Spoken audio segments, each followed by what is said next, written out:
2022년 2월 24일에 주시는 하나님의 말씀은 누가복음 10장 25절의 말씀입니다. 신약성경 누가복음 10장 25절의 말씀을 봉독합니다.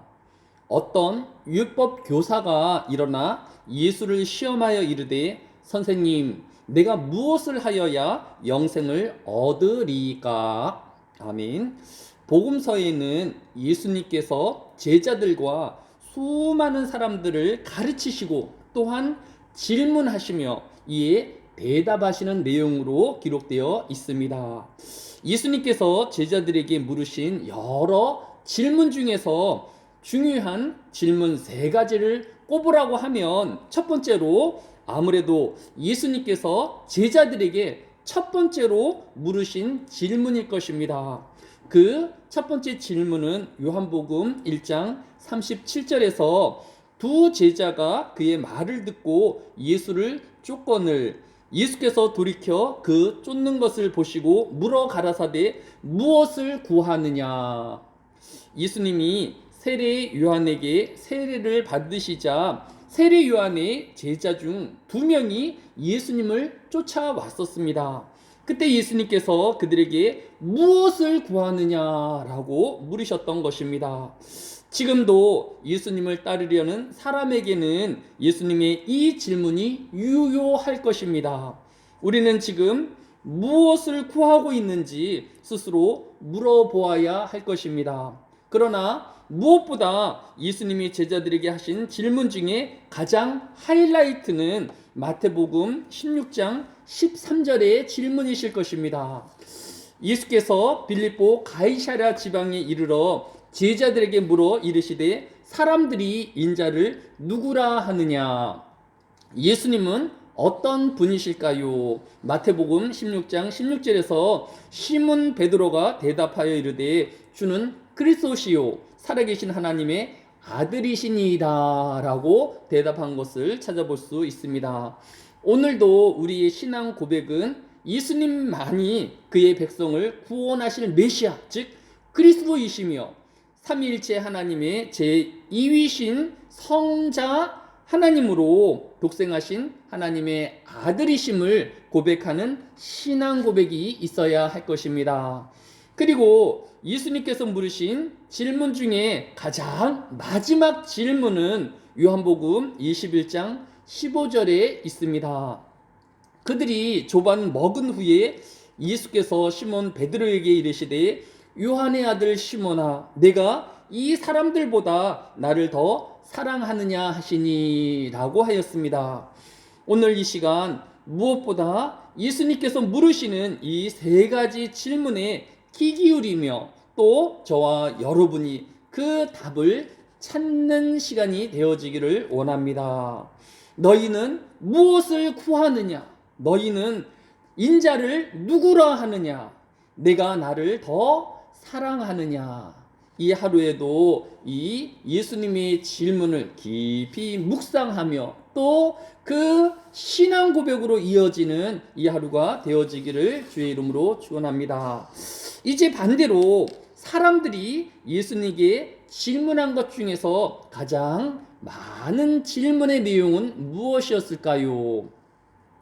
마가복음 10장 17절에 보면 예수께서 길에 나아가실 때에 한 사람이 달려와서 꿇어앉아 묻자오되 선한 선생님이여 내가 무엇을 하여야 영생을 얻으리이까. 오늘 본문인 누가복음 10장 25절에 어떤 율법 교사가 일어나 예수를 시험하여 이르되 선생님 내가 무엇을 하여야 영생을 얻으리이까. 또 이후에 누가복음 18장 18절에서 어떤 관리가 물어 이르되 선한 선생님이여 네가 무엇을 하여야 영생을 얻으리이까 라고 영생에 대한 질문이 집중되어 있는 것을 찾아볼 수 있습니다. 이 질문은 이들만의 궁금하고 또 질문한 내용이 아니라 우리 모두가 답을 기대하고 있으며 또 우리가 물어야 할 질문의 내용일 것입니다. 우리는 어떻게 영생을 얻을 수 있을까요? 요한복음 3장 16절 하나님이 세상을 이처럼 사랑하사 독생자를 주셨으니 이는 그를 믿는 자마다 멸망하지 않고 영생을 얻게 하려 하심이라 라고 기록하고 있는 것을 볼 수 있습니다. 왜 영생을 예수 그리스도를 믿는 사람에게만 주시는 것일까요? 요한복음 6장 51절에는 나는 하늘에서 내려온 살아있는 떡이니 사람이 이 떡을 먹으면 영생하리라. 내게 줄 떡은 곧 세상의 생명을 위한 내 살이니라 하시니라. 내 살을 먹고 내 피를 마시는 자는 영생을 가졌고 마지막 날에 내가 그를 다시 살리리니 라고 교훈하시는 것을 볼 수 있습니다. 예수 그리스도의 살과 피를 마신 자만이 영생할 것이라 하셨는데 이 살과 피를 마신다는 의미가 무엇일까요?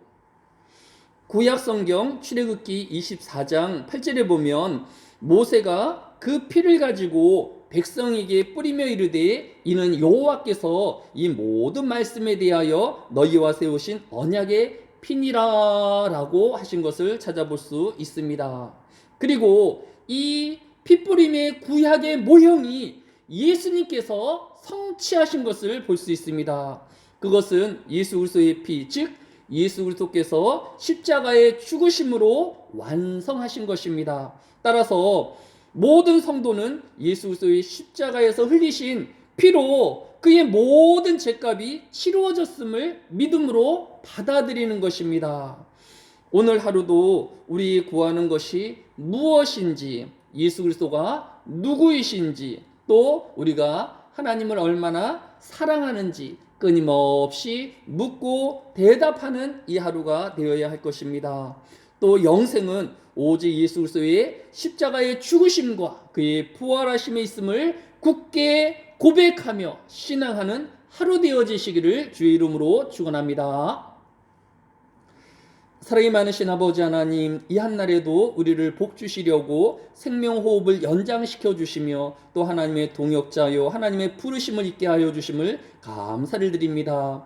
이 한날에 우리의 삶이 신앙의 고백이 행동으로 나타나게 하여 주시고 또 우리의 말하는 것으로 나타나는 하루가 되어지게 하여 주시기를 원합니다. 이웃에게 또 우리의 가족들에게 하나님의 구원을 전하는 입술들이 되어지게 하여 주시고 또 이웃을 섬기우며 하나님을 사랑하는 손발이 되어지는 이 하루가 되어지게 하여 주시기를 원합니다. 여러 세상의 힘겨움과 또 전쟁의 소식들과 전염병의 우려가 가득한 중에 살고 있는 하늘의 모든 성도들을 위로하여 주시며 또 저들과 동행하여서 사망의 음침한 골짜기를 다닐지라도 해를 두려워하지 않는 하나님의 함께하심이 있게 하여 주옵소서. 감사를 드리오며 예수님의 이름으로 기도드렸사옵나이다. 아멘.